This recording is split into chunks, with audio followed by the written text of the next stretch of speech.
Tervetuloa taas tänne Myyrin kuntokeskukseen Nyssiksen niksinurkkaukseen.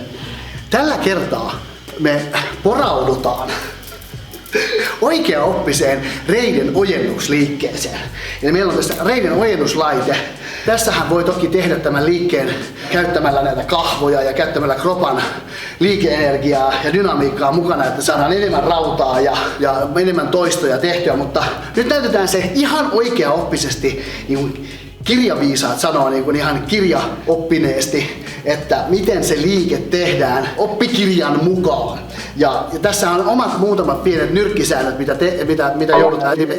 mitä mä näytän teille ja sitten pääsette itse testaamaan, miten se todellakin vaikuttaa pienet asiat kokonaisuuteen. Eli asettaudut tähän penkkiin mukavasti, niin kuin katsoisit vaikka jotain mukavaa ohjelmaa, popparit ja limpparit mukana. Mutta nyt ei ole popparit ja limpparit mukana, vaan nyt tehdään etureisiä.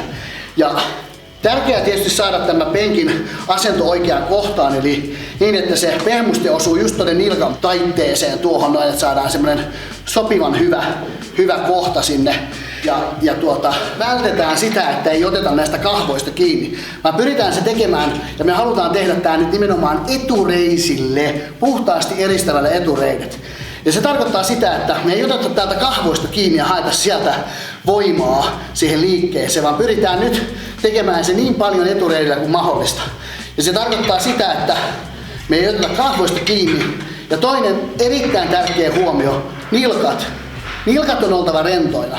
Mitä enemmän sä jännität nilkkoja, sitä enemmän sä saat voimaa siihen reiden ojennukseen. Eli nyt kun nilkat on rentoina, niin se tavallaan se koko voima siirtyy tänne etureiden alueelle. Ja silloin me eristetään tätä etureitä erittäin vahvasti. Tässä näin. Eli nimenomaan tärkeää siinä, kun viedään tuo koko teline tänne, tuodaan tänne ylös jalat, niin kova puristus täällä, semmoinen oikein, semmoinen ehkä noin puoli sekuntia, kun pysäyttää siellä ylhäällä ja kunnon puristus etureisille, niin se vahvistaa kyllä niin kovasti ja vahvistaa nimenomaan sitä supistusta, kun tehdään se tossa, niin etureisi saa rajusti kyllä osumaan siinä. Tällä kertaa näytetään se oikeaoppinen reiden koukistus maaten. Tässä on monta erilaista variaatiota, mitä näkee ihmisten tekevän ja käyttävän kehon apulihaksia hyödyksi, kun tehdään tämä reiden koukistus. Jotta me saadaan se reiden koukistus osumaan just takareidelle, sinne parhaiten eristämään takareita, niin siinä on jälleen muutama selkeä nyrkkisääntö, mitä hyödyntämällä me saadaan se takareisi aktivoitumaan ihan siis 200% enemmän mitä normaalisti. Katsotaan mitä ne asiat ovat. Ja ensimmäinen asia tietenkin tässä liikkeessä on se, että pidetään lantio mahdollisimman kiinni tuossa penkissä. Eli kun lähdetään koukistamaan, niin lantio ei saa mennä tälleen näin, että peffa nousee ylöspäin.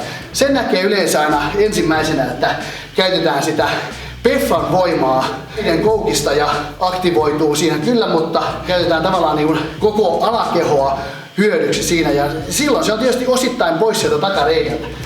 Ja toinen asia tärkeä on nilkkojen rentous. Eli jälleen kerran, nilkat ei saa olla jäykkänä. Eli nilkka, jos on rentona, niin se koko liike menee puhtaasti takareille. Jos me jännitetään nilkka näin, niin me saadaan täältä pohkeesta hirveän paljon voimaa siihen koukistukseen. Eli nilkka rentona ja lantio kiinni koukistusvaiheessa. Ja lantiota ei saa nostaa. Tämä muuten huomaa aika hyvin, jos pyytää vaikka kaverin siihen painamaan sitä peffaa alaspäin, miten paljon se liike menee raskaammaksi.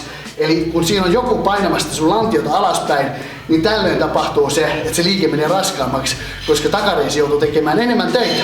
Katsotaan, mitä se näyttää.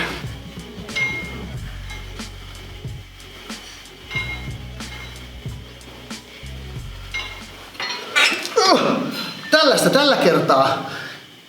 Katsotaan, mitä me ensi kerralla keksitään ja hei, muista tilata Myyrin kuntokeskuksen kanava ja pistää peukku ylöspäin.